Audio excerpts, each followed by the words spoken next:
Hello students, welcome back on Conceptual Biology. I am Yogesh Thapliyal. So students, in my previous video, we have already discussed about the law of independent assortment. In this video, we are going to discuss about the exception of this law, that is independent assortment. Independent assortment exceptions are also more important as our previous topics. So, the exception of independent assortment are shown by supplementary gene or modifying gene, complementary gene and epistasis. In this video, we are going to discuss about supplementary gene. So, supplementary gene.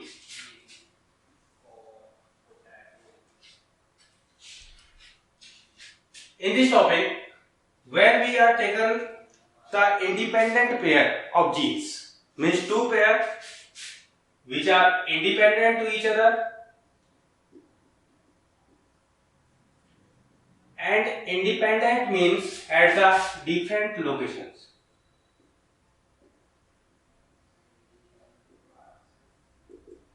जैसा कि last video में, इससे पहले जब हमने independent assortment discuss किया था, तो उस वीडियो में हमने देखा था, मैंने लास्ट में ये डिस्कस किया था, इंडिपेंडेंट असॉर्टमेंट का जो मेन ड्रॉबैक निकलता है, जो मेन एक्सेप्शन निकलता है, वो निकलता है लिंकेज। तो लिंकेज जो टॉपिक है, उस टॉपिक के अंदर हमारे पास ये था कि मतलब सेम लोकस में जब कोई भी जीन रहेगा, मतलब एक क्रोमोसोम के सेम लोकस में, अब ये एक क्रोमोसोम में भी हो सकता है और दो अलग अलग क्रोमोसोम में भी हो सकता है, दो लोकस कहीं पे भी हो सकते हैं, बट जो लिंकेज है, लिंकेज इसका एक्सेप्शन इस तरह से निकल के आता है, क्योंकि लिंकेज में क्या होता है कि एक सेम लोकस होगा क्रोमोसोम्स पे, जो कि आगे जाके क्या करता है कि मतलब एक इनहेरिटेंस को कॉज करता है। तो वही क्या करता है, इसका एक्सेप्शन होता है, मींस मेन जो ड्रॉबैक आता है इंडिपेंडेंट असॉर्टमेंट का, वो लेके आया था लिंकेज। इसके अलावा यहाँ पे मैं कह रहा हूं कि टू पेयर्स जो कि इंडिपेंडेंट जीन्स यहाँ पे रहेंगे और जो कि डिफरेंट लोकस पे प्रेजेंट होंगे, ये जो जीन्स रहेंगे जब ये इंटरेक्ट करेंगे, मतलब मैं दो अलग अलग जीन्स की बात कर रहा हूं जो कि इंडिपेंडेंट है, जब ये इंटरेक्ट करेंगे तो इंटरेक्ट करने के बाद ये क्या करते हैं, एक नए फिनोटाइप को प्रोड्यूस करते हैं, और जो नया फिनोटाइप यहाँ पे प्रोड्यूस होगा उनमें क्या होगा कि मतलब जो डोमिनेंट होगा, वो डोमिनेंट अपने आप को क्या करता है, एक्सप्रेस करता है। सपोज मैं कह रहा हूं कि एक जीन है, वन जीन, और एक होगा, मतलब इसमें एक दूसरा जीन भी आता है, इसको मैं कह सकता हूं अदर जीन। तो एक जीन जो ये पहला वाला है, ये भी डोमिनेंट है, जो कि अपने आप को एक्सप्रेस कर पाता है, दूसरा जीन भी डोमिनेंट रहेगा, लेकिन ये अपने आप को एक्सप्रेस नहीं कर पाएगा, विदाउट एक्सप्रेशन।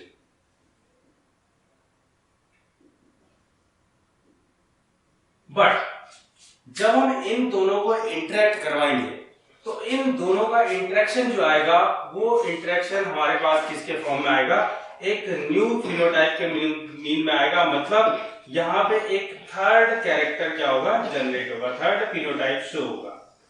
तो यही जो सप्लीमेंट्री जीन है, इसका कॉन्सेप्ट है कि दो जीन, पहला जो एक्सप्रेस कर पाता है, दूसरा अपने आप को एक्सप्रेस नहीं कर पाता, बट जब दोनों साथ में रहेंगे तो दोनों क्या करते हैं, एक नया फिनोटाइप यहाँ पे प्रोड्यूस करते हैं।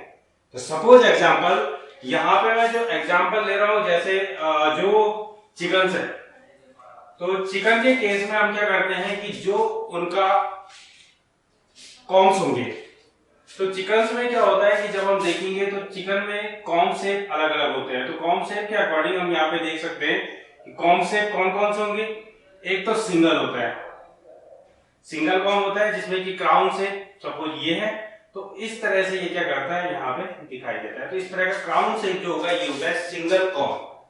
सेकंड जो हमारे पास आता है वो आता है जो रोज कॉम, रोज शेप रहेगा। तीसरा कॉम आता है हमारे पास पी कॉम, और चौथा कॉम जो इनमें निकल के आता है वो आता है वॉलनट। तो मीन्स हमारे पास टोटल 4 कैरेक्टर्स होते हैं। इनमें से अब हम क्या करते हैं कि सपोज मैं इनमें से क्या करता हूं कि एक रोज कॉम वाला और एक पी कॉम वाला कैरेक्टर यहां से उठा लेता हूं। मतलब यहाँ से हम कॉम्बिनेशन बनाते हैं, जो क्रॉसिंग करवाएंगे वो क्रॉसिंग करवाएंगे यहाँ पे इस रोज वाले की और इस पी वाले की। सपोज मैंने रोज वाले के लिए यहाँ पे कैरेक्टर लिख दिया पी, इसके लिए मैं करता हूँ आर और ये होता है पी, क्योंकि दोनों डोमिनेंट होते हैं इसलिए मैंने कैपिटल से रिप्रेजेंट किए हुए हैं। तो यहाँ पे सपोज ये है कि पेरेंट्स अगर मैं लेता हूं तो मैंने पहले बनाया कि पी पी आर आर एक ग्रुप बनाया, ठीक है, जैसा कि हम डायहैबिट क्रॉस में करते आए हैं। इसके बाद दूसरी चीज मैंने यहाँ पे ली कि स्मॉल पी और स्मॉल आर का एक ग्रुप बनाया हुआ है, ठीक है। सॉरी, इसको हम यहाँ पे क्या कर सकते हैं कि इन दोनों का एक डोमिनेंट और एक रिसेसिव और एक रिसेसिव और एक डोमिनेंट के यहाँ पे पेयर बनाएंगे।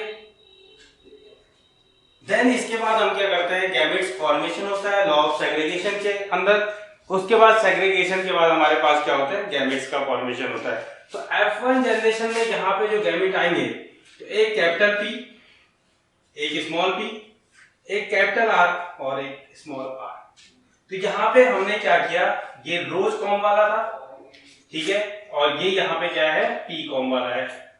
तो जब इन दोनों को हमने क्रॉस करवाया देन एक न्यू फिनोटाइप यहाँ पे दिखाई देता है, एक अलग कलर का फिनोटाइप यहाँ पे दिखाई देगा जिसको हम कहते हैं वॉलनट। तो जब ये और ये दोनों डोमिनेंट फॉर्म में प्रेजेंट होंगे तो उस कंडीशन में ये क्या करेगा, वॉलनट यहाँ पे क्या करता है, जो कॉम शेप है उसको रिप्रेजेंट करता है।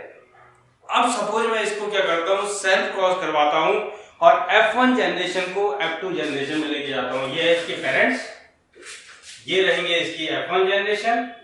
देन मैं इसमें सेल्फिंग की प्रोसेस कराऊंगा। सेल्फिंग की प्रोसेस के बाद हमारे पास क्या बनते हैं, गैमेट्स बनते हैं। जैसा कि इंडिपेंडेंट असॉर्टमेंट लॉ में है कि जो पुनेट स्क्वायर है, पुनेट स्क्वायर यहाँ पे फॉर्म होगा। पुनेट स्क्वायर के बाद जो गैमेट्स बनेंगे उन गैमेट्स का यहाँ पे कॉम्बिनेशन बनेगा।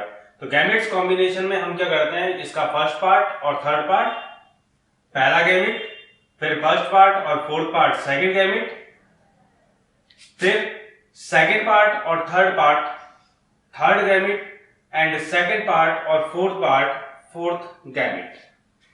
नेक्स्ट सेम गैमेट्स इस पोर्शन में भी, तो capital P and capital R, capital P and small p and capital R and then capital P and small p and small r। तो ये कॉम्बिनेशन बनेंगे हमारे पुनेट स्क्वायर के लिए। अब पुनेट स्क्वायर में इन कैरेक्टर्स का जो हमारे पास गैमेट्स बने हैं, इन गैमेट्स का हम फ्यूजन यहाँ पे शो करेंगे, मतलब इनके कॉम्बिनेशन को यहाँ पे रिप्रेजेंट करेंगे। तो कॉम्बिनेशन जैसा कि इंडिपेंडेंट असॉर्टमेंट लॉ में हमने देखा है कि किस तरह से हम क्या करते हैं, इन गैमेट्स के कॉम्बिनेशन को बनाते हैं।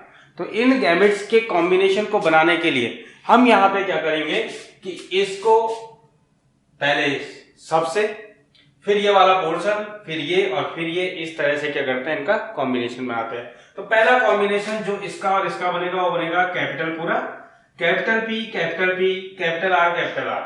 देन ये वाला combination capital P capital R and small r। Then ये वाला combination capital P capital R capital R। और ये वाला combination capital P capital R and small r। Next combination इसके साथ, तो ये आएगा capital P capital R and small r।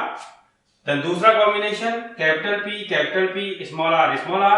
तीसरा combination capital P capital R and small r। और नेक्स्ट कॉम्बिनेशन बनेगा यहाँ पे कैपिटल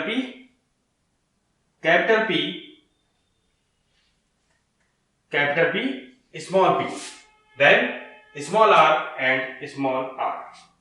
नेक्स्ट कॉम्बिनेशन हमारे पास स्मॉल p से बनेगा, स्मॉल p और कैपिटल R का। तो इससे बनेगा तो capital P small p capital R capital R। Next one is capital P small p capital R small r।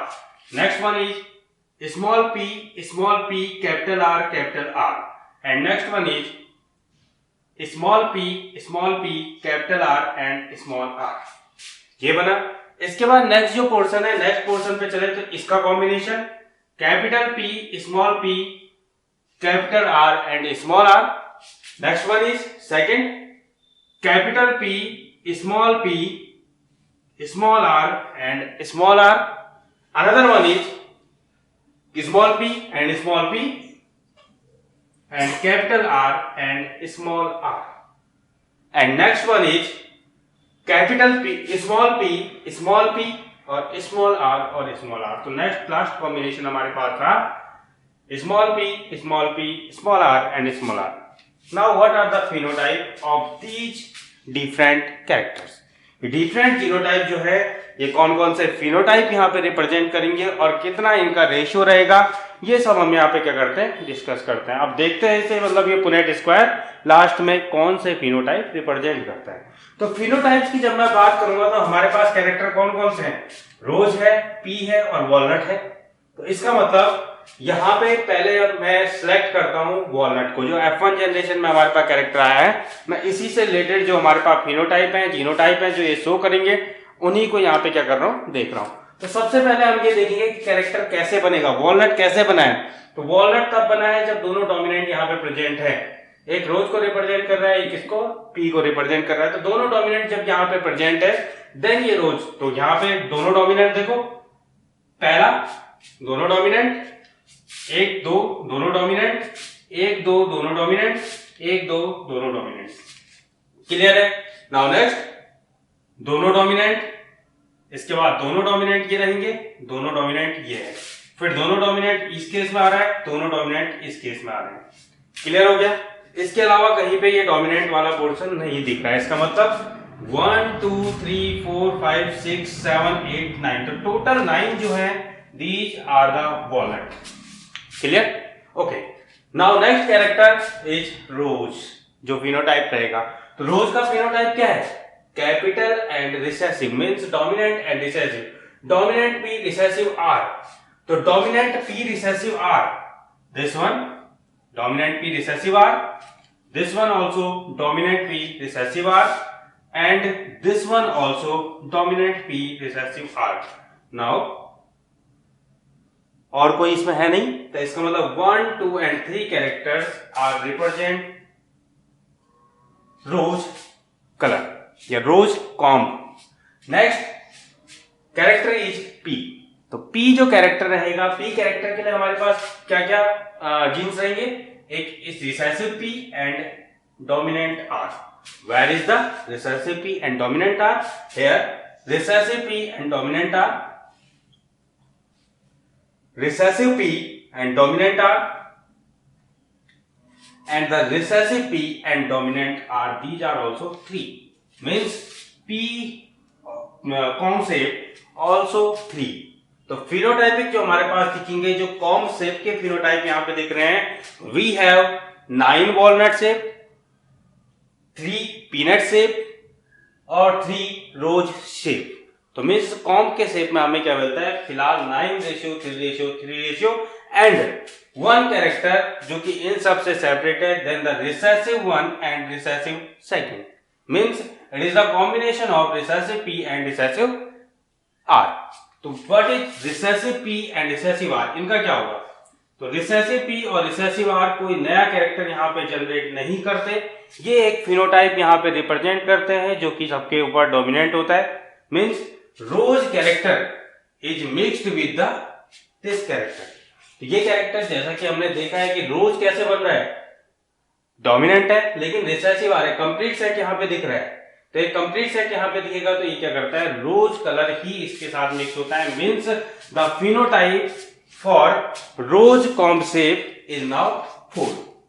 ये दोनों कंबाइन होकर यहाँ पे क्या करते हैं, 4 कैरेक्टर को डेवलप करते हैं. Now the what are the phenotypic ratio in F2 generation. तो F2 phenotypic ratio is 9:3:4, means 9 are walnut, 3 are rose, 3 are pea and last 4 are rose shape. तो these are the characters of comb. तो ये हमारे comb shape जो कि supplementary gene यहाँ पे क्या करते हैं, रेगुलेट करते हैं. And it modify the composition of Mendelian inheritance independent assortment law. तो जो इंडिपेंडेंट एशॉर्टमेंट का लॉ होगा उसके जो मतलब फिनोटाइप रहेंगे F2 जनरेशन में, उनको ये आराम से क्या करता है, मॉडिफाई करता है। तो यही सप्लीमेंट्री जीन का काम है और ये कॉन्सेप्ट रहा सप्लीमेंट्री जीन का। So guys, this is the concept of supplementary gene. I hope you enjoyed it most. So thank you for watching my videos.